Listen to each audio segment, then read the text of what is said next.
لیکن ابو ریحان البیرونی نے اس ملک کی تعریفوں میں زمین اور آسمان کے کلابے ملائے تھے، اور ضیاء الدین برنی کی تاریخ کمال نے پڑھ رکھی تھی، جو فیروز شاہ کے زمانے میں لکھی گئی تھی۔ غزنی اور ہرات میں یہاں کی دولت کے متعلق کیسی کیسی حکایات مشہور تھیں، اور کتنی عجیب بات تھی کہ فلک کی گردش نے اسے واقعی اس بے تکے ملک میں لا ڈالا تھا، جہاں یہ سارے روایتی ہیرے جواہرات وہ دن رات اپنی آنکھوں سے دیکھتا تھا۔ اس نے بیجاپور اور گولکنڈہ کے درباروں کی جگمگاہٹ کا نظارہ کیا تھا۔ اس نے اس دیس کی حسین ماہ جبین عورتوں کو دیکھا تھا، جو چلتی تھی تو ان کے پاؤں کے زیور چھن چھن بولتے تھے۔ اس نے یہاں کی عجیب مدہوش کن موسیقی سنی تھی۔ غیر ملکی سیاحوں نے یہاں سے لوٹ کر بغداد میں اس سے تذکرہ کیا تھا کہ یہاں کے مرد شراب نہیں پیتے اور عورتیں وفادار ہوتی ہیں۔ عورتوں کی وفاداری سے اسے کوئی دلچسپی نہیں تھی۔ جس دنیا سے نکل کر وہ آیا تھا، جس دنیا میں وہ رہتا تھا، اس میں عورت اسی وقت داخل ہو سکتی تھی جب خود اسے عورت کی رفاقت کی ضرورت محسوس ہو۔ عورت کو یہ حق حاصل نہیں تھا کہ وہ اس سے کسی قسم کی رفاقت کا مطالبہ کر سکے۔ عورت کی اپنی کوئی حیثیت نہیں تھی۔ کمال نے عورت کو ہر روپ میں دیکھا تھا۔ سمرقند اور قاہرہ کے بازاروں میں بکنے والی کنیزیں، مال غنیمت کے طور پر حاصل کی ہوئی لڑکیاں، سلاطین کی حرم سراؤں میں مکیدمہ جبینیں، عورت جو ہمیشہ ہر حالت میں مرد کی جائیداد تھی، اس کے رحم و کرم پر زندہ تھی۔ اس کی خوشنودی کے لیے جس کی تخلیق کی گئی تھی، اس کی اپنی کوئی رائے نہ تھی، کوئی تمنائیں، کوئی زندگی۔ مگر بہرحال خداوند تعالیٰ کی یہ مخلوق بہت دلچسپ چیز تھی۔ ایک حد تک زندگی میں اس کی اہمیت بھی تھی، مگر اس کے آگے اور بہت سی دنیایں تھیں جن میں پہنچ کر عورتوں کا ساتھ چھوٹ جاتا تھا۔ مثال کے طور پر ذہن کی دنیا، روح کی دنیا، گو جذبات کی دنیا میں ایک حد تک کمال اسے شریک کرنے کے لیے تیار تھا، مگر کسی گہرے جذباتی تجربے میں کسی عورت نے اب تک اس کی رفاقت نہیں کی تھی، کیونکہ دراصل یہ محض اس کا حق تھا کہ وہ مختلف عورتوں کو پسند کرے، وقتاً فوقتاً ان سے محبت کرتا رہے۔ اس کی محبوبہ کو یہ حق کہاں سے پہنچتا تھا کہ وہ بھی اس سے وفا کا مطالبہ کرے؟ اس کا تو صرف یہی کام تھا کہ گڑیا کی طرح سجی بنی بیٹھی رہے۔ کمال جس زبان میں شاعری کرتا تھا، اس کی روایت تھی کہ شجاع سورما اپنی محبوبہ کے لیے جان پر کھیل جاتے تھے۔ یہ بڑا دل آویز تصور تھا۔ غزالی آنکھوں والی شہزادی سرخ گلاب کا پھول ہاتھ میں لیے الکبیر کے کنارے محل کے جھروکے میں بیٹھی ہے۔ جھروکے کے نیچے سورما شاعر رباب بجا بجا کر اسے اپنے خطرناک عشق کے نغمے سنا رہا ہے۔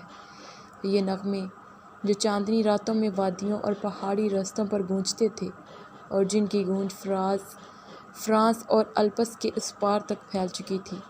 سورما شاعر محبوبہ کو اونچے سے ستون پر بٹھا کر اس کی پرستش کرتا تھا، اور جب چاہتا تھا اسے اس ستون پر سے اتار دیتا تھا۔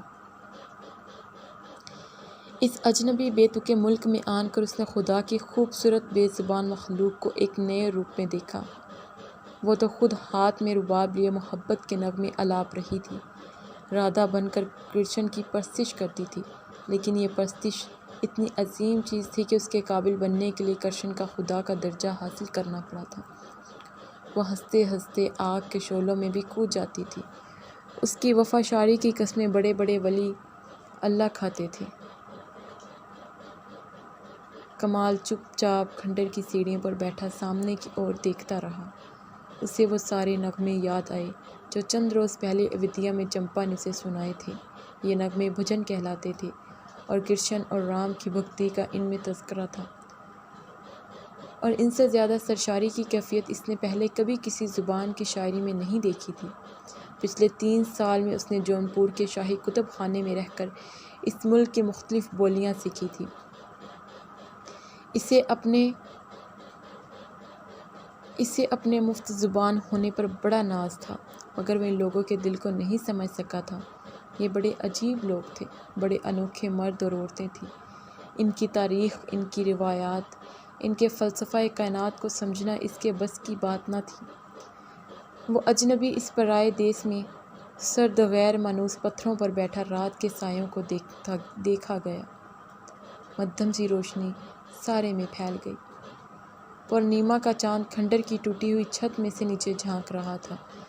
وہ اس کی کرنوں نے سنگ سرخ کے شکستہ فرش پر عجیب عجیب زاویے بنا دیے تھے۔ فرش پر طرح طرح کے مبہم نقش و نگار بنے تھے جن کو سینکڑوں برساتوں نے مٹا کر بے حد مدھم کر دیا تھا۔ یہ ترشول اور زندگی کا درخت اور زمین کا کول اور کائنات کا پہیہ اور کول کا سنگھاسن اور آگ کا ستون، جانے ان انوکھی علامتوں کا کیا مطلب ان لوگوں کے ذہن میں رہا ہوگا۔ معنی کیا ہوتے ہیں؟ کمال حیرت سے نقوش کو دیکھ کر سوچتا رہا۔ باہر مہوے کے باغ پر ہولناک ہلاکت خیز سناٹا منڈلا رہا تھا، اور پھر اس سناٹے میں عجیب و غریب آوازیں بلند ہونا شروع ہوئی۔ ایسا لگا جیسے تاریک ویران گلی میں سے بھاری بھاری رتھ گزر رہے ہیں اور ان رتھوں پر زرتار چھتروں کے نیچے کانوں میں سونے کے کنڈل اور دوشالے اوڑھے اجنبی انسان بیٹھے اسے جھانک رہے ہیں۔ اندھیرے میں اس کی آنکھیں فاسفورس کی طرح چمک رہی تھیں اور وہ بڑے خوفناک طریقے سے ہنستے تھے، اس کا منہ چڑھاتے ہوئے، گویا کہتے ہوں، دیکھو جس طرح ہم ختم ہوئے ہیں تم بھی نیست و نابود کر دیے جاؤ گے۔ اس کے سامنے ٹوٹے ہوئے دروازے میں چندر گپت نری چندر کھڑا تھا، انسانوں کا چاند، ہند کا سمراٹ۔ مگر وہ یہاں کہاں سے آیا؟ کمال نے لاہولا پڑی۔ وہ تو عیسیٰ کے پیدا ہونے سے 300 سال پہلے ہی جنم واصل ہوا تھا۔ کمبخت نے آخری دنوں میں جین سنیاسی بن کر اپنے آپ کو فاقے دے دے کر مار ڈالا، مگر وہ تو وہاں موجود کھڑا مسکرا رہا تھا۔ پھر اس کے پیچھے سے ایک اور آدمی نے اپنا سر نکالا اور بندر کی طرح کود کر اس کے سامنے آ گیا اور مخاطب کیا، دیکھو میرا نام اشوک ہے، اشوک پریدرشن۔ میں سارے بھارت ورش کا شہنشاہ تھا، اور جب میں مرا تو صرف 1.5 آن والے کا مالک تھا۔ اس نے مٹھی کھول کر آدھا آن والا نکال کر اس کے سامنے پھینک دیا۔ اس کے بعد ان پلید روحوں کی یہ لغار شروع ہو گئی۔ وہ رتھوں سے اتر کر سارے میں پھیل گئے، بندروں کی طرح شہیتروں سے لٹک گئے، ستونوں پر جا چڑھے، آنگن کے خشک ہود میں کلا بازیاں کھانے لگے۔ ان سب نے مل کر باریک آواز میں کووں کی طرح کائیں کائیں شروع کر دی۔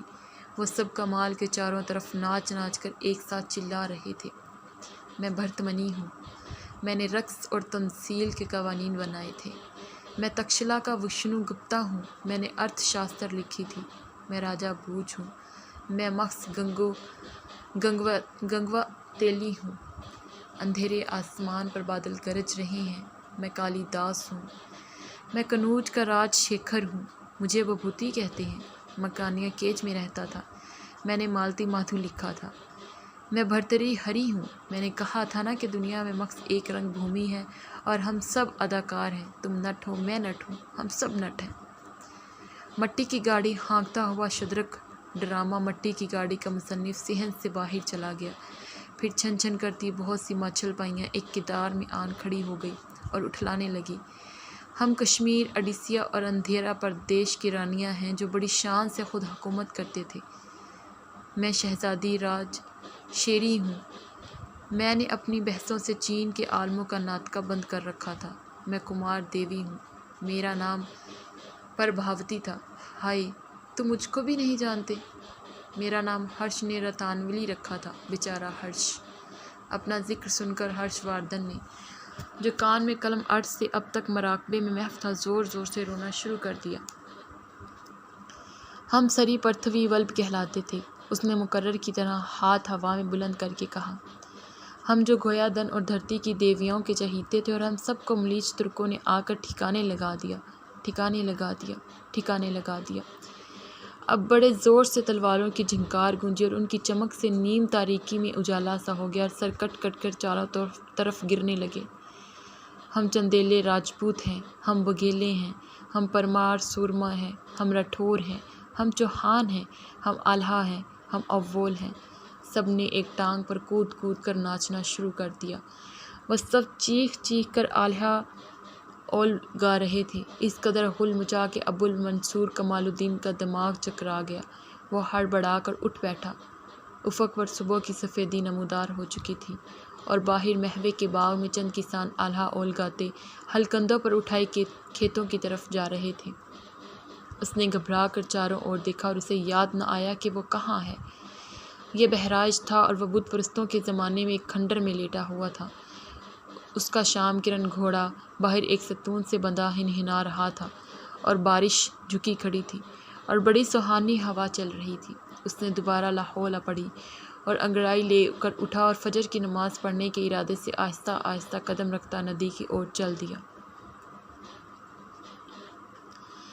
دن بھر پنڈتوں کے ساتھ تام پتروں پر سر کھپانے کے بعد کمال مٹھ کے باہر گھاس پر بیٹھا سوچ رہا تھا کہ کل صبح سویرے وہ ایودھیا کی طرف واپس لوٹ جائے گا۔ مان بارش کا قطرہ اس کے چہرے پر آن گنا اور اس نے سر اٹھا کر دیکھا۔ افق پر گھنگور گھٹائیں امڈ کر اٹھی تھی۔ بہت جلد ندیاں نالے چڑھ جائیں گے، مینڈک ٹرائیں گے، جل تھل ایک ہوگا۔ کمال نے ایک چھپڑ کے نیچے جا کر پٹکا کھولا اور کچے فرش پر لیٹ گیا۔ پھر اس نے ایک زوردار انگڑائی لی۔ مدتوں بعد یہ پہلا موقع تھا جب کمال کو لگاتار 3-4 مہینے بعد اطمینان کا سانس لینا نصیب ہوا۔ شرقی سلاطین کی دلی کے بادشاہوں سے مستقل جنگیں چھڑی رہتی تھیں۔ کمال کو کوئی دن ایسا یاد نہ تھا جب کسی نہ کسی نئے مارکے کی وجہ سے اس کے کتب خانے کے کام میں خلل نہ پڑتا ہو۔ پہلے سلطان محمد شاہ اور اس کے بھائی شہزادہ حسین میں جنگ ہوئی۔ پھر شہزادہ حسین نے جونم پور کا سلطان بن کر خود دلی پر چڑھائی کر دی۔ ان مارکوں میں کمال سلطان کے ساتھ کالپی اور اٹاوے اور سنبھل میں مارا پھرتا۔ مہینوں اس نے بدایوں، کویل، مارے ہیرا، شمس آباد اور برن کی خاک چھانی۔ برکھا شروع ہو چکی تھی۔ ندیوں اور جھیلوں پر بارش کی بوندوں کی ہلکی ہلکی دھند چھا رہی تھی۔ بہرائچ کے پوروں میں راپتی بہتی تھی، پچھم میں سرجو رواں تھی۔ یہ دونوں ندیاں بڑی دور نیپال دیش سے نکل آئی تھیں اور کس بے پرواہی سے اپنی منزل کی طرف رواں تھی۔ یہ سامنے والی سورجو بت پرستوں کی نظروں میں بڑی مقدس تھی۔ یہ دریاؤں کا مقدس ہونا کمال کی سمجھ میں نہ آیا۔ اسی طرح گاتی گنگناتی کچھ آگے جا کر گھاگھرا اسے مل جاتی تھی اور گھاگھرا کے کنارے ایودھیا آباد تھا جہاں چمپاوتی رہتی تھی۔ اور بارش ہو رہی تھی اور اس وقت وہ اس سرجو ندی کے کنارے کہیں کسی درخت میں جھولا جھولتی اور ساون گاتی ہوگی، کیونکہ کمال کو تو اچانک خیال آیا کہ لو ساون کا مہینہ آ پہنچا۔ یہ موسموں کا سحر، ہر مہینے کے نام کے ساتھ اس کی اپنی کیفیت تھی۔ اس مناظر، اپنے رنگ، اپنے راگ۔ چند ماہ قبل ویساکھ تھا، سارے میں بسنت رت چھائی تھی۔ پھر جیٹھ اور آষاڑھ کا مہینہ آیا جب مہوا کے باغ میں لوئیں چلتی تھیں اور بیل درختوں سے ٹپ ٹپ گرتے تھے۔ پھر بھادوں آئے گا، پھر کوار اور کاتک، جب اداس چاندنی خنک زرد رنگ سارے میں گھول دے گی۔ یہ اس کا وطن نہیں، مگر وہ کم سے کم موسموں کے سحر سے بچ کر نہیں نکل سکتا۔ اس نے پگڑی سر کے نیچے رکھ کر کروٹ بدلی اور مان چمٹا بجنے کی آواز اس کے کان میں آئی۔ اس نے کاہلی سے آنکھ کھول کر دیکھا، ایک سادھو بارش سے بچنے کی خاطر چھپڑ میں آن بیٹھا تھا اور بڑے اطمینان سے دھنی رمانے میں مشغول تھا۔ کمال کی موجودگی کی اس نے کوئی پرواہ نہیں کی اور اپنی کٹر پٹر میں لگا رہا۔ کمال اٹھ بیٹھا اور دلچسپی سے اسے دیکھنے لگا۔ یہ موسم کا اثر تھا۔ وہ چاہ رہا تھا کہ ساری دنیا کو، ان عجیب سادھوؤں کو، ان موروں کو، گلہریوں کو، ان چرواہوں کو جو جلدی جلدی قدم اٹھاتے جنگل میں سے گزر رہے تھے، ان سب کو گلے سے لگا لے، خوب چلا چلا کر ساون گائے۔ دنیا کتنی پرسکون، کتنی آرام دہ تھی۔ وہ طوطے، یہ سادھو، وہ کسان جو می سے پناہ لینے کے لیے بھاگے بھاگے چھپڑ کی اور آ رہے تھے، یہ سب اس کے دوست تھے، اس کے لیے تھے۔ وہ ان سے علیحدہ کب تھا؟ جے رام جی کی، اس نے آہستہ سے کہا۔ اسے اپنی آواز سن کر، اپنی زبان سے یہ الفاظ نکلتے پا کر خود بڑا تعجب ہوا۔ سادھو نے مسکرا کر آنکھیں اوپر اٹھائی۔ جے رام جی کی، اس نے جواب دیا۔ کہو سپاہی، کہاں سے آنا ہوا؟ میں سپاہی نہیں ہوں۔ سلطان کے آدمی تو ہو؟ ہاں، مگر میں کتابیں لکھتا ہوں۔ اچھا۔ سادھو نے اسی اطمینان سے جواب دیا اور پھر چمٹا اٹھا کر رام نام کا ورد شروع کر دیا۔ گویا کمال کے ساتھ اس کا یہ مکالمہ بالکل ضمنی تھا۔ بابا تم یہی رہتے ہو؟ کمال نے پھر بات شروع کی۔ نہیں، ہم جونم پور کے رہنے والے ہیں۔ ارے! کمال نے بے اختیار ہو کر خوشی سے کہا، تب تو تم میرے ہم وطن ہو۔ دوسرے لمحے اسے اپنے اس انجانے جذبہ مسرت پر بڑا تعجب ہوا۔ ہم وطن؟ مگر جون پور اس کا وطن کہاں تھا؟ وہ تو بغداد کا باشندہ تھا۔ اسے سخت جھنجھلاہٹ محسوس ہوئی۔ نرگن رام جپورے بھائی، سادھو آنکھ بند کیے یکسانیت کے ساتھ ڈرا رہا تھا۔ کچھ دیر بعد اس نے کمال کو خود ہی مخاطب کیا۔ آج کچھ قلندر بالے میاں کے مزار کے لیے جھنڈے لے کر راپڑ سے ادھر آئے ہیں۔ اچھا، وہ کہتے تھے کہ ہمارے سلطان اور دلی والے میں پھر ٹھن گئی۔ اب کی دفعہ ہمارے سلطان بچتا نظر نہیں آتا۔ مقابلہ بڑا کٹھن ہے۔ نرگن رام، اس نے پھر ڈرانا شروع کر دیا۔ کمال چونک کر اٹھ کھڑا ہوا اور سادھو کے قریب آ گیا۔ کیا کہہ رہے ہو؟ بابا پھر سے بتانا۔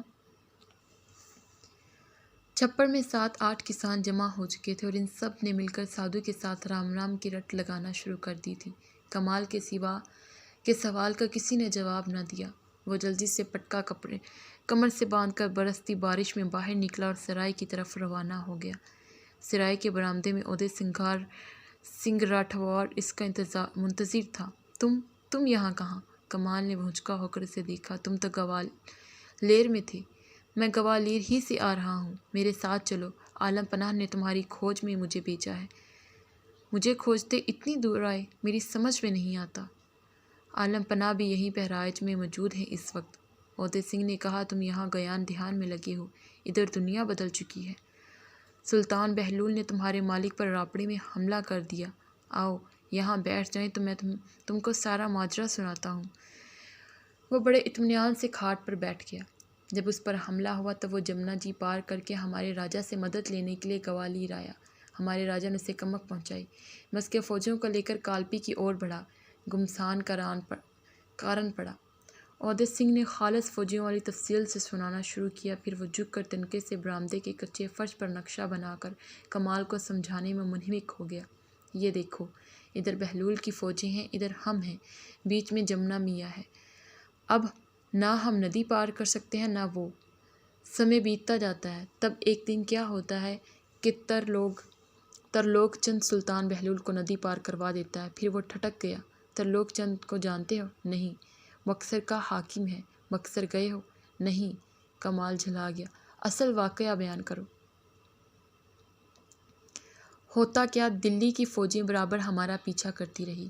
ہم جونم پور کی طرف لوٹے، وہاں بھی دلی والوں نے ہمارا مقابلہ کیا۔ ہم جونم پور کو خدا حافظ کہہ کر بہرائچ آ گئے۔ تمہارا جونم پور اب سنسان پڑا ہے، اس میں دن کے وقت الو بولتے ہیں۔ چلو میرے ساتھ۔ وہ اٹھ کھڑا ہوا۔ عالم پناہ نے کہا تھا تم کئی مہینے سے یہاں ہو، صبح سے تم کو ڈھونڈتا پھر رہا ہوں، مٹھ کے پنڈتوں سے تمہارا ٹھکانہ معلوم ہوا۔ کمال نے تلوار کمر سے باندھی اور اودے سنگھ کے ہمراہ لشکر کی سمت روانہ ہو گیا، جو رابطے کے کنارے ٹھہرا ہوا تھا، ادھر جدھر جیتون تھا۔ بہرائچ سے وہ لوگ کنوج گئے جو کالدی اور گنگا کے سنگم پر آباد تھا۔ وہاں بنے بہلول لودھی سے شکست کھانا پڑی اور بالآخر سلطان حسین تھکا ہارا بہار میں پناہ گزین ہوا۔ بہار یہ ایک نیا علاقہ تھا، ہرا بھرا، خوبصورت، جہاں سون ندی بہتی تھی، جہاں چاندنی راتوں میں نالندہ کے دارالعلوم کے کھنڈر دل میں عجیب دہشت پیدا کرتے تھے۔ یہاں ابو المنصور کمال الدین سلطان حسین کے دوسرے وفادار امراء اور افسروں کے ساتھ بیٹھ کر منصوبے بناتا تھا کہ جونم پور کی سلطنت دوبارہ کس طرح حاصل کی جائے۔ جونم پور میں اب دلی کا ایک شہزادہ تخت پر بیٹھا تھا۔ سلطنت شرقیہ کا خاتمہ ہو گیا تھا۔ شیراز ہند اجڑ چکا تھا۔ ابو المنصور کمال الدین قاضی شہاب الدین جونم پوری کا جانشین، مورخ محقق، اب سیاسی سازشوں کا بھی ماہر ہو گیا۔ دن رات وہ سلطان کے ساتھ سر جوڑے بیٹھا ترکیبیں سوچا کرتا، دلی کے سلطان کو کس طرح زیر کیا جائے۔ اب سلطان بہلول مر چکا تھا اور اس کا خوبصورت اور شاندار بیٹا سکندر ہند کا بادشاہ تھا، جس کی ماں کا نام ہماوتی تھا، جو شرع محمدی کا بڑا پابند تھا، جو اپنے باپ سے بھی زیادہ طاقتور بادشاہ تھا۔ بہار کے ان پناہ گزینوں نے سر دھڑ کی بازی لگا کر بساط جنگ پر ایک بار پھر پانسا پھینکا، کیونکہ لڑنا مرنا، ہار جیت ہی مردوں کے مشاغل ہیں۔ سلطان حسین اپنی جوڑ توڑ کے ذریعے کئی بار جونم پور میں بارپک شاہ کے خلاف بغاوت کروا چکا تھا۔ اب کی مرتبہ اس نے جوکا سے مل کر ایک بڑی بغاوت کا منصوبہ بنایا۔ کمال اس کا سفیر خاص تھا۔ دن رات وہ اپنے شیام کرن گھوڑے پر سوار ادھر سے ادھر سازشیں کرواتا تھا۔ ایک رات منزلیں مارتا وہ جوکا کے گاؤں پہنچا۔ گھڑی پر جا کر اس نے آواز دی۔ جوکا اس وقت اندر پوجا میں مصروف تھا۔ اس کا جوان بیٹا چراغ ہاتھ میں اٹھائے باہر آیا۔ کون ہو تم؟ اس نے شک سے پوچھا۔ بارپک شاہ خود کمزور تھا، لیکن جب اس کا بڑا بھائی سلطان سکندر دلی کے تخت پر بیٹھا تھا، پرجا اپنی جان کی خیر مناتی تھی۔ میں سلطان کے پاس سے آیا ہوں۔ کون سے سلطان کے پاس سے؟ تمہارا سلطان حسین شاہ۔ آ جاؤ، اندر آ جاؤ بھائی۔ نوجوان کا رنگ تبدیل ہو گیا۔ چراغ کی روشنی میں کمال نے اسے دیکھا، وہ اسی کا ہم عمر رہا ہوگا۔ وہ سیڑھیاں اتر کر تہہ خانے میں چلے جاتے ہوئے کہہ رہا تھا، میرا نام ہری شنکر ہے، میں جوکا کا بیٹا ہوں، میں سلطان کے لیے اپنی جان لڑا دوں گا۔ وہ ایک زمین دوز کمرے میں داخل ہوئے جہاں بواٹی کی مورتی کے آگے مدھم سا دیا جل رہا تھا اور دیواروں پر ڈھالیں اور تلواریں آراستہ تھیں۔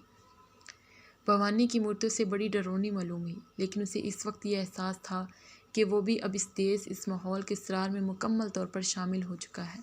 اچھا سنو، اس نے تخت پر بیٹھتے ہوئے سوال کیا، تمہارے پاس کتنے ہاتھی ہیں؟ کدھر سے حملہ کرو گے؟ دوسرے لمحے وہ دونوں نہایت تندھی سے جنگ کا نقشہ سوچنے میں منہمک ہو گئے۔ ان میں سے ایک ہندو تھا، دوسرا عرب، اور یہ دونوں افغانوں سے لڑنے جا رہے تھے۔ ان کے درمیان قدر مشترک صرف ایک شے تھی، دو دھاری خون، اشام تلوار، اور ایک دوسرے فریق کو ختم کر دینا ان کا واحد مقصد حیات تھا۔ چند روز بعد انہوں نے بغاوت کا علم بلند کیا اور سلطان سکندر ان کے سرزش کے لیے جونم پور پہنچا اور حسین شرکی کو دوبارہ شکست ہوئی اور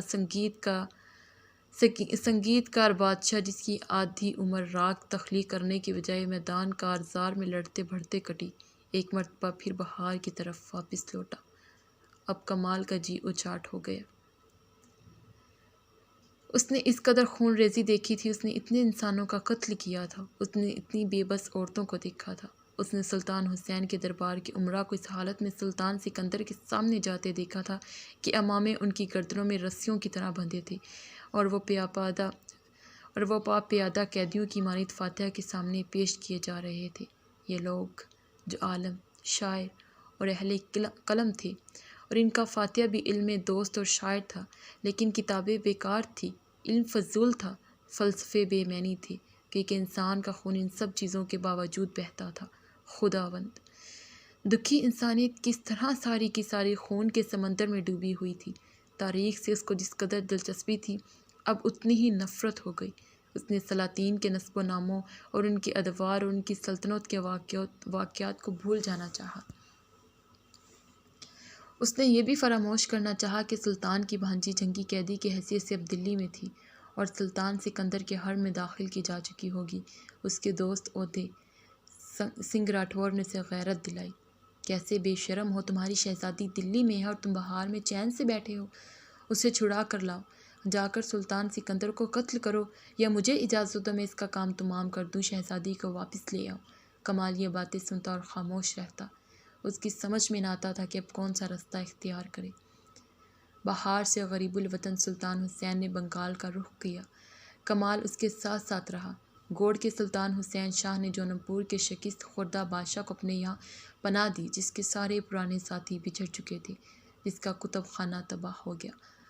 خالی تمبورہ اب جس کا رفیق تھا، تمبورہ اس سے کبھی دغا نہیں کرے گا۔ اب میری روح کو کاہے کی تلاش ہے؟ گوڑ کے شاہی باغات میں بے مقصد ادھر ادھر گھومتے ہوئے کمال خود سے سوال کرتا۔ بنگالے کی لڑکیاں بے حد دلکش تھیں، یہاں کے مناظر بہت خوبصورت تھے، یہاں کی موسیقی بہت دل نواز تھی۔ اسے جونم پور کی شہزادی یاد نہیں آئی، اسے چمپاوتی کا خیال بھی کبھی نہ آیا۔ اسے خدا کی تلاش نہیں تھی، حد تو یہ تھی کہ اسے عورت کی تلاش بھی نہیں تھی۔ اس کا سارا وجود اس دہشت ناک خلا میں ڈول رہا تھا، جہاں محض عمیق سناٹا ہوتا ہے۔ اس سناٹے میں صرف ایک سوچ بار بار گونجا کرتی، میں جب تک اس چکر میں رہوں گا مجھے دوسروں کو مارنا پڑے گا، دوسرے مجھے مارنے کے در پہ رہیں گے۔ انسان دراصل انسان نہیں ہے، خون خوار بھیڑیے ہیں۔ انسان مجھے کہاں ملے گا؟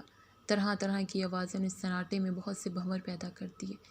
میں اس سامنے والے انسان کو مار ڈالوں کیونکہ اس نے سر پر چوٹی رکھی ہے اور اس گائے کو پوچھتا ہے، اور اگر میں نے اس کو قتل کرنے میں سبقت نہیں کی تو وہ میرا کام کر دے گا کیونکہ میرے سر پر چوٹی نہیں ہے۔ خوبصورت چھپاری کی، اس لیے مجھے اینٹ سے اینٹ بجا دینا چاہیے کیونکہ وہاں لاکھوں کروڑوں مورتیاں مندروں میں سجی ہیں، لیکن وہاں مورتیاں میرا کیا بگاڑتی ہیں؟ اگر ان مورتیوں کو میں گوارا کرتا ہوں تو کیا میں مسلمان نہیں رہا؟ اسلام کیا ہے؟ ان سوالات نے اسے دیوانہ کر دیا۔ ان سے بچنے کے لیے اس نے شراب میں پناہ لی۔ اس نے ملک کے سارے خطوں کی عورتیں دیکھی تھی، خوبصورت مضبوط جسموں والی مراٹھنے، گجرات اور کاٹھیاوار کی نازک اندام لڑکیاں جن کے چہروں کی رنگت کندنی تھی، بیچاریوں کی خوش آواز طوائفیں،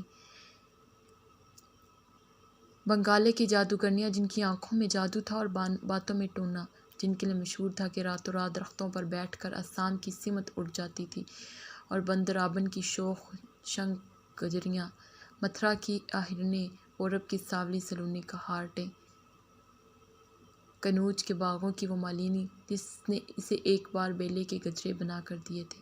موسم بدلتے رہے، وہ دل کی ویرانی سے گھبرا کر راگ رنگ کی محفلوں میں شریک ہوا، لیکن سارنگی کی تانت میں سے موت کی ہچکیاں سنائی دی۔ اس نے لکھنوتی کے پاتروں کو ناچتے دیکھا، مگر حسین رقاصاؤں کی بجائے اسے مردہ عورتیں دانت نکوستی نظر آئی۔ طرح طرح کی آوازیں، عجیب و غریب گیتوں کے بول، مردہ زبانوں کے جملے اس کے دماغ میں ہر وقت شور مچاتے۔ وہ اس اندرونی شورش سے عاجز آ گیا۔ سناٹا اس قدر پرشور ہو سکتا ہے یہ اسے معلوم نہ تھا۔ وہ جو حفظ زبان تھا، اس نے کوشش کی کہ ساری بولیاں، سارے الفاظ کسی طرح بھول جائے۔ حافظہ کس قدر اذیت دہ شے تھی۔ ایک روز کسی نے چپکے سے اس کے کان میں کہا، ہیرا جنم امول ہے، کوڑی بدلے جائیں، ہیرا جنم امول تھا، ہیرا جنم امول تھا۔ وہ جھنجھلا کر کسی دوسری رقاصہ کے یہاں جا پہنچا، اس سے کہتا، گن کری چھیڑو، مدو مادی سناؤ، للتا راگ الاپو۔ وہ تنبورا اٹھاتی اور وہاں سے بھی بھاگ نکلتا۔ مگنیا کے گیتوں کی بجائے کوئی دوسرے الفاظ اس کا تعاقب کرتے، سانس نکارا کوچ کا، سانس نکارا کوچ کا، باجت ہے دن رین دن رین دن رین۔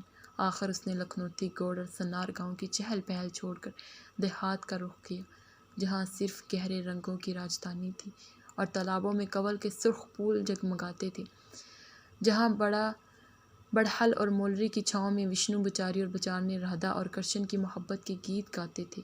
ویرانوں میں اسے اگلے وقتوں کی ونگا پتی اور گوڈسے،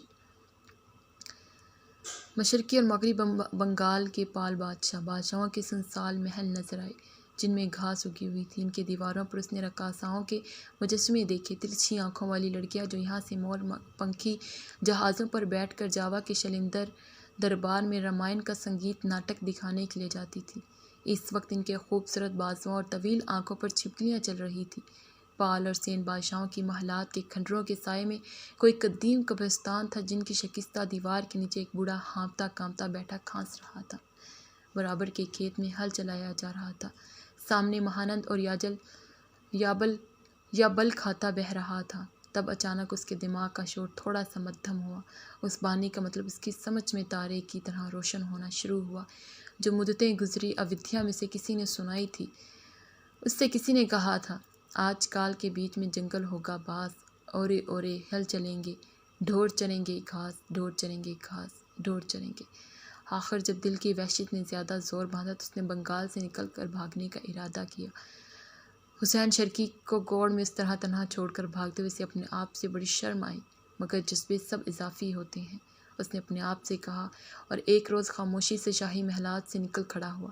گنگا کے گھاٹ پر پہنچ کر وہ ایک جہاز پر بیٹھ کے، اسے معلوم نہیں تھا کہ جہاز کس طرف جا رہا ہے۔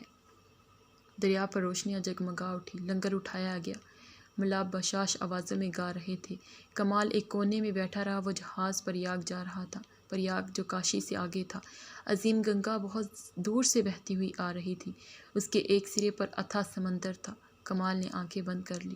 دن گزرتے گئے، کشتی گنگا کی سطح پر آگے بڑھتی رہی۔ مسافروں سے بھری ہوئی کشتی میں بڑی چہل پہل تھی۔ بھاگل پور کے قریب ایک گاؤں سے باراتی دلہن کا سرخ ڈولا لے کر کشتی میں سوار ہوئے۔ دولہا نے زرد جوڑا پہن رکھا تھا، دلہن لمبا سا گھونگھٹ کاڑے تھی، اس کے پیروں میں چاندی کے بچھوے تھے اور اس کے مہندی سے رچے ہاتھوں میں چوڑیاں اور ہاتھی دانت کے کڑے کھن کھن بولتے تھے، اور وہ چہکو بہکو رو رہی تھی۔ براتی ہلٹر مچا رہا تھے۔ کمال کشتی کی دیوار کے سہارے بیٹھا خالی خالی آنکھوں سے یہ سب دیکھتا رہا۔ سنو چمپاوتی، مجھ سے بیاہ کر لو۔ ہوں کیا؟ میں کہتا ہوں مسلمان ہو جاؤ، عاقبت سدھر جائے گی اور زندگی میں مجھ جیسا دلچسپ آدمی ملے گا۔ رام رام، کیسی باتیں کرتے ہو؟ میں کیوں ہونے لگی مسلمان؟ مجھے تو تمہارے مولویوں کی داڑھیوں ہی سے ڈر لگتا ہے۔ جنم پور کے قاضی بن کر تم بھی یہ لمبی سی داڑھی رکھ لو گے۔ اب بھی وقت ہے چمپا رانی، دیکھنا کسی دن سر گھٹے ونڈے کے پلے باندھ دی جاؤ گی جو عمر بھر ٹہل کروائے گا، اور جب مرے گا تو اس کے پیچھے پیچھے چتا میں دھکیل دی جاؤ گی۔ کبھی اپنی اس خوفناک مستقبل پر غور کیا ہے؟ میں تو تمہارے ساتھ بھی مرنے کے لیے تیار ہوں، تم مر کے تو دیکھو۔ سنو چمپا، سچ مچ مجھ سے بیاہ کر لو۔ کاہے اپنی ذات بگاڑتے ہو؟ تم سید زادے ٹھہرے، تم بھی برہمن ہو، اور ویسے تمہاری ذات اور اونچی ہو جائے گی، سیدانی کہلاؤ گی۔ مجھ سے بیاہ کر لو نا بھائی، مگر ہم تو تم کو یوں ہی اپنا پتی مانتے ہیں۔ وہ سن کر چکرا گیا۔ وہ کیسے؟ میرا تم سے بیاہ کہاں ہوا؟ یعنی کہ میرا مطلب ہے کہ اس سے کیا ہوتا ہے؟ وہ ہنستی رہی۔ ہم تو تم کو اپنا مالک خیال کرتے ہیں، یہ بات تم نہیں سمجھ سکتے۔ وہ اسی طرح بے فکری سے ہنسا کی۔ ہم تو صرف ایک آدمی کو اپنا پتی سمجھیں گے، اور وہ آدمی تم ہو۔ ہمارا تمہارا تو جنم جنم کا ساتھ۔ جنم جنم کا ساتھ کیا خرافات ہے، کمال نے بھنا کر کہا۔ پھر تم نے جادوگری کی باتیں شروع کی۔ اس میں جادو کیا ہے؟ چمپا نے حیرت سے پوچھا۔ کیا کوئی لڑکی کسی آدمی کو خود سے پسند نہیں کر سکتی؟ ہم نے تمہیں چنا ہے اور تمہارے آگے جھکتے ہیں۔ کیا کفر بکتی ہو؟ میں نعوذ باللہ کوئی خدا ہوں؟ ہو تو صحیح، دل ہی تو خدا کو جنم دیتا ہے۔ وہ پھر زور سے ہنسی، اور پھر اس نے کہا، اچھا یہ بتاؤ، تم ہم سے بڑی محبت کرتے ہو؟ کرتا کیوں نہیں؟ پھر اتنی گھبراہٹ کاہے کی؟ کبیر یہ گھر ہے پریم کا، خالہ کا گھر نہ۔ کبیر یہ گھر ہے پریم کا، کبیر یہ گھر ہے پریم کا، اور وہ زور سے کہکا لگا کر غائب ہو گئی۔ یہ اودھیا کا کنج نہیں تھا، گنگا کی سطح تھی۔ اس کا جہاز سکون سے لہروں کو چیرتا آگے بڑھ رہا تھا، اور براتی دماری گا رہے تھے، اور لڑکیاں ہنس رہی تھیں، اور دلہن رو رہی تھی۔ دلہن جو گوری رنگت کی دبلی پتلی بہاری لڑکی تھی، جانے کس دیس کو جاتی تھی، کس زندگی کی طرف، کس موت کی طرف اس کا رخ تھا۔ جہاز مونگیر پہنچا، براتی اس کا ڈولہ لے کر کنارے اتر گئے۔ گھاٹ کے ہجوم میں سرخ رنگ کا ڈولہ نظروں سے اوجھل ہو گیا۔ جہاز نے دوبارہ لنگر اٹھایا۔ گنگا کے دونوں طرف سرسبز کھیت تھے، اور گاؤں اور برونق شہر اور دنیا اپنے حال میں مگن تھی۔ پٹنے کے گھاٹ پر بہت سے مسافر اترے، بہت سے سوار ہوئے۔ نئے مسافروں میں چند امیرزادے تھے، ایک جوگیوں کا گروہ تھا، ایک نارنجی لباس والا بکشو تھا جو سب سے الگ تھلگ رہتا۔ پٹنے کے امیرزادے دن بھر چوسر کھیلنے میں مصروف رہتے۔ کاٹھیا واڑ کے دو تاجر جو اپنا سامان لے کر دلی جا رہے تھے، اپنی بہی کھاتے میں لگے رہتے۔ جوگی رام دھن میں منہمک تھے۔ کمال کی طرف کسی نے توجہ نہیں کی۔ بکشو نے اس کا امیرانہ لباس دیکھا اور چپ چاپ جا کر ایک کونے میں بیٹھ گیا۔ کچھ دیر بعد ان جوگیوں میں سے ایک کمال کے قریب سے گزرا۔ وہ وجہت قطع سے ہندو نہیں معلوم ہوتا تھا، کیونکہ اس کے سر پر چوٹی نہیں تھی۔ بھائی تم مسلمان ہو؟ کمال نے ہمت کر کے اس سے پوچھا۔ انسان ہوں، اس نے مختصر جواب دیا۔ میں بھی انسان ہوں، کمال نے لڑکھڑاتے ہوئے گویا اپنا تعارف کرایا۔ کیا چاہتے ہو؟ پتہ نہیں۔ اگر اپنے دل کا بید خود نہیں جانتے تو ہمارے پاس تمہارا کیا کام؟ ادھر جا کر بیٹھو۔ اس نے امیرزادوں کی طرف اشارہ کیا۔ ایسا لگتا تھا جیسے جوگی اسے پہچان گیا تھا۔ تم کہاں جاتے ہو؟ کاشی۔ وہاں کیا ہے؟ وہاں کیا نہیں ہے؟ وہاں شیخ پوری ہے، وہاں مسرت ملتی ہے، وہاں میرا مرشد رہتا ہے، میرا شیخ، وہ جو گرو ہے میرا۔ لیکن افسوس کہ تم نے اتنی عمر گنوا دی اور اس کو نہ جانا۔ وہ ٹھٹک گیا۔ تم جونم پور کے کمال دین ہو نا؟ کمال محمود ہو کر اسے دیکھ رہا تھا۔ میں سلطان سکندر کا سپہ سالار تھا۔ میں نے چنار کے مارکے میں تم سے لڑا تھا، بلکہ تم نے اپنی تلوار سے مجھے زخمی بھی کیا تھا۔ یہ دیکھو۔ اس نے اپنا داہنا ہاتھ آگے بڑھایا جس کی 3 انگلیاں کٹی ہوئی تھیں۔ اپنا چکارا جسے وہ بائیں ہاتھ سے بجا رہا تھا فرش پر رکھ کر وہ کمال کے پاس بیٹھ گیا۔ تم کو اور بتاؤں، جب تم گوٹر کے دربار میں رنگ رلیاں منا رہے تھے، وہ جنگلوں میں تمہارے انتظار میں روتی پھرتی تھی، لیکن کوئی راج ہنس اس کا پیغام تم تک نہ پہنچا سکا۔ کمال کا دل دھڑکنے لگا۔ یہ جوگی کیا کہہ رہا تھا؟ کیا یہ غیب کا علم جانتا تھا؟ میں اپنی فوج لے کر ودیا سے گزرا تھا۔ راپڑی میں جو جنگ ہوئی تھی اس میں اس کا بھائی مارا گیا، وہی جو چترویدی پنڈت تھا، اور وہ جنگلوں میں روتی پھرتی تھی۔ ہر سپاہی کو دیکھ کر وہ سمجھتی تھی کہ شاید تم ہی آ گئے، کیونکہ تم نے اس سے وعدہ کیا تھا کہ اس کے پاس ضرور واپس لوٹ کر آؤ گے۔ مجھے سپاہی دیکھ کر تمہارا پتہ پوچھتی وہ میرے پاس آئی تھی۔ میں تو اسے تمہارے متعلق کچھ نہیں بتا سکا، پھر معلوم نہیں وہ کہاں گئی۔ کمال کا دل دھڑکتا رہا۔ سناٹا اتنے زور سے گرجا کہ اسے محسوس ہوا جیسے اس کے کانوں کے پردے پھٹ جائیں گے۔ وہ اٹھ کھڑا ہوا۔ دنیا بہت بڑی ہے، جوگی کہہ رہا تھا۔ تم اس کو ڈھونڈ نہیں سکتے، وہ تم کو تلاش نہیں کر پائے گی۔ زندگی میں دو انسان صرف ایک مرتبہ ملتے ہیں، اگر بچھڑ جائیں تو ان کا دوبارہ ملنا ناممکن ہے۔ ملنے اور بچھڑنے کا مطلب جانتے ہو؟ اتنا کہہ کر جوگی نے اپنا چکارا اٹھا لیا اور اپنے ساتھیوں کی طرف چلا گیا۔ گنگا بہتی رہی۔ چاندی کی وسیع چادر پر مسافروں سے بھری ہوئی کشتیاں چلا کی، شاہی بجرے، تجارتی جہاز، مچھیروں کی ڈونگیاں، ان کے بادبان شام کو ڈوبتے سورج کے مقابل میں ہوا سے پھول کریوں کے پھڑپھڑاتے گویا بے شمار راج ہنس ماسر دور کی سمت اڑنے کے لیے پر تولتے ہوں۔ کشتیوں میں سے گانے کی آوازیں بلند ہوئی، جوگیوں کے سمرن، فقیروں کے ذکر، وشنو بچاریوں کے بھجن، تاجروں کے جہاز ملک کی منڈیوں کی طرف جا رہے تھے۔ گجرات اور بنگال کے سوتی کپڑے، بنارس کا ریشم، دکن کے ہیرے، دور دراز کے ملکوں کے انسان ان کشتیوں میں سوار تھے۔ چین کے عالم، تبت اور کشمیر کے بخشو، عرب سیاح، ایران کے نقاش، جاوا کے رقاص۔ ملک میں امن قائم تھا۔ دلی میں سلطان سکندر حکومت کرتا تھا۔ زندگی میں بڑی گہما گہمی تھی۔ خوش نصیب ہیں وہ لوگ جنہیں دل کا چین نصیب ہے۔ بھائی مجھے شانتی چاہیے، کمال نے آہستہ سے کہا۔ بخشو نے آنکھیں اٹھا کر اسے دیکھا۔ اس کے چہرے پر کامل سکون تھا اور لازوال مسرت۔ آج ویساکھ پورنیما تھی۔ آج کی رات 2000 سال ادھر اسی گنگا کی اس پار ترائی کی ایک بستی میں شکیا منی پیدا ہوئے تھے۔ آج ہی ویساکھ کی پورنیما کے روز انہیں گیان حاصل ہوا تھا۔ 14ویں کا چاند دریا کی لہروں پر ادھر ادھر تیراک کیا۔ اس کی تیز اور ٹھنڈی کرنیں کمال کے اور بخشو کے چہروں پر پڑ رہی تھی۔ دریا پر مکمل سناٹا طاری تھا۔ مجھے میرے خیالوں سے نجات دلا، کمال نے کہا۔ بخشو اپنی پر اسرار آنکھوں سے اسے دیکھتا رہا۔ خیال خود کو نہیں جان سکتا۔ خیال اپنے آپ سے باہر نہیں جا سکتا۔ کائنات سے باہر کوئی خدا نہیں ہے اور خدا سے باہر کوئی کائنات نہیں ہے۔ حق و باطل میں کوئی فرق نہیں، لیکن ان سب سے بالا تر ذات متعلق ہے جو سناٹا ہے، اس نے گہری آواز میں کہا۔ مجھے اس سناٹے سے بڑا ڈر لگتا ہے، کمال نے کہا۔ شوینا سناٹا، شوینتا، جو ذات متعلق ہے، جو صفر کا تصور ہے۔ مجھے اس تصور سے وحشت ہوتی ہے، کمال نے کہا۔ اس سناٹے میں اکیلا کدھر جاؤں گا؟ تم بھی میرا ساتھ نہیں دے سکتے۔ اس نے ماہیان مذہب کے بخشو کو شک و شبہ کی نظروں سے دیکھا۔ جہاز ایک گاؤں کے کنارے ٹھہرا۔ ساحل پر چاندنی رات میں وسنت کے دیوتا کا تہوار منایا جا رہا تھا۔ کمال گھاٹ پر پہنچ کر چاروں طرف دیکھتا رہا۔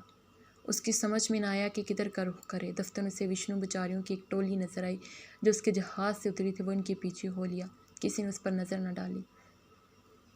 بہت دن تک وہ اسی طرح ادھر ادھر مارا پھرتا رہا، گاؤں گاؤں گھومتا۔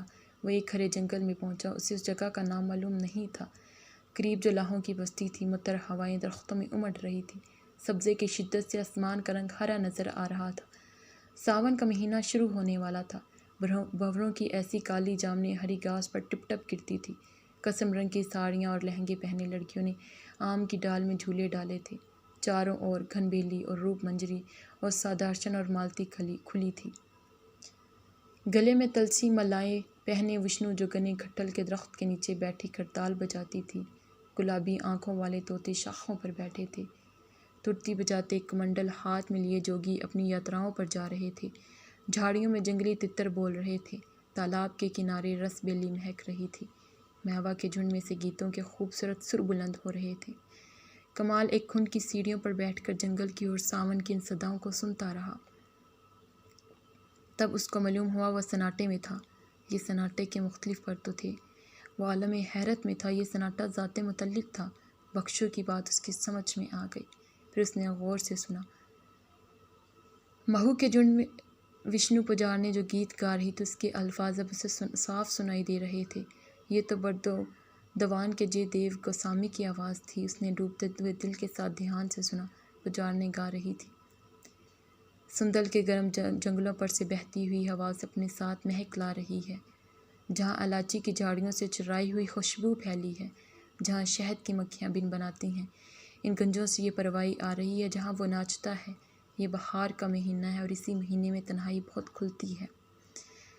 کیتکی کی کلیاں اور زرد پھول کامدیو کے بان کی مانی جگمگاتے ہیں۔ سپاتل کے شگوفوں پر بھنورے سوتے ہیں۔ مدھوئی ہوا میں جھوم رہی ہے اور ریشمی مور گرے، اور اسی سمے وہ کنجوں میں ناچتا ہے۔ یہ بہار کا مہینہ ہے اور اس مہینے میں تنہائی بڑی کھلتی ہے۔